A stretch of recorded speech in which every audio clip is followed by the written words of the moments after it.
The timeline for the president to make a decision about troop deployment there. The U.S. Senator from Delaware, Senator Ted Kaufman, joined us now. Kind of surprising information out of Afghanistan. The challenger, he fought for the presidency of Afghanistan for a couple of years, Dr. Abdullah. He drops out of the race, and then they cancel the runoff election. Well, you know, I met with Abdullah. I've been to Iraq and Afghanistan and Pakistan twice in the last 5 months, and I met with Abdullah and I met with Karzai, and it's a tough road over there. I mean, Karzai has this reputation of being crooked. And it's really makes things tough. And well, why would he drop out? Well, Abdullah's the one that dropped out. I know. Why would he drop out? Because he doesn't have a chance. Because he basically figured out that they were going to do the same election they did last time. Nothing's really changed in terms of elections over there. They're going to be held in 2 weeks. They don't have enough people to get there. So he just figured, why get in a race and I'm going to lose? Now, it helps us in some respect because we didn't have to go through another election with another fraud. And then the government over there really looked bad. So Abdullah getting out is really kind of good for us. But it leaves the impression that Karzai is not all there. And the problem we've got is this is a counterinsurgency. So what you're concerned about, it's not between us and the Taliban. It's between the Taliban and the government in Kabul.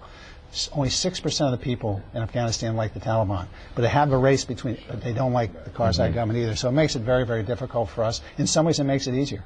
Before we talk about why you're here this morning, a huge interview yesterday on Fox News Sunday, Rush Limbaugh talking with Chris Wallace. And one of the things that struck the people who saw it was when Rush Limbaugh said that when President Barack Obama went to Dover to see those 18 service members home, Rush Limbaugh basically said that was a fraud, it was entertainment. When you hear that, what do you make of that? It's just outrageous. I mean, it's just Rush Limbaugh. That's what Rush Limbaugh does. He just says outrageous things. This is really was a wonderful thing the president did. I mean, we're obviously Dover's in our state. For years, you couldn't even have press. More families are coming now that the press are allowed to come. It's a big event. It is a beautiful event. And for the president to go there at 3 o'clock in the morning, not take a big press, we had some press people, he has to take press people, they won't let him do it, to do this thing and then go home, it's a great thing. Let me tell you something. As I said, I've spent 2 trips in Afghanistan and Iraq, and I'll tell you, those troops over there are great. That Lieutenant Martello was on today, those just brought back memories. They are so fabulous. And why wouldn't we honor these service people for giving up their lives? Show this. We used to show it all the time up to about 18 years ago. And what was the theory about not showing this? I really don't like to question other people's motives, so I won't get into why that was, but I will tell you what, this is a beautiful event, and more families are coming to see the event.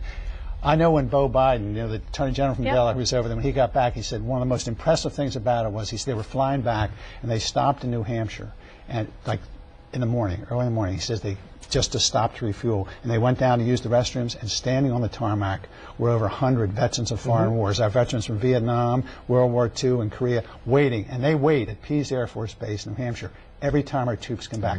We should have the same welcome for our troops to come back. Under any circumstances. Under any circumstances. Real quickly, healthcare fraud. A lot of people talking about healthcare. You want to get right at it. Yeah, it's the same thing that I tried to do and did do. We passed a bill to go after the folks on Wall Street that committed financial fraud, increase the sentences, have more prosecutors, go after them. We're going to do the same thing in health fraud. Healthcare fraud is close to $220 billion a year. Public option going to make it through or not? I don't know. I tell you, the public option is about the same shape as the Phillies. It's it's a way back. I think the Phillies are going to win. I think we'll probably end up with a public option. The reason for a public option is we need to keep costs down. That's the whole reason for doing this, is to keep costs down. But would Delaware opt out, do you think? Oh, I don't know. It's up to the individual states. I don't think so. I don't think the states are really going to opt in. This is 40-some states that have more than 50% of their health care just with 2 firms. So you have no competition. So that if the option's in there, everybody in America would have a chance to have some competition. That's what we need to bring costs down. Senator, good to see you. Always a Thanks pleasure. For coming in. Thanks, right. Thanks for having me. Great.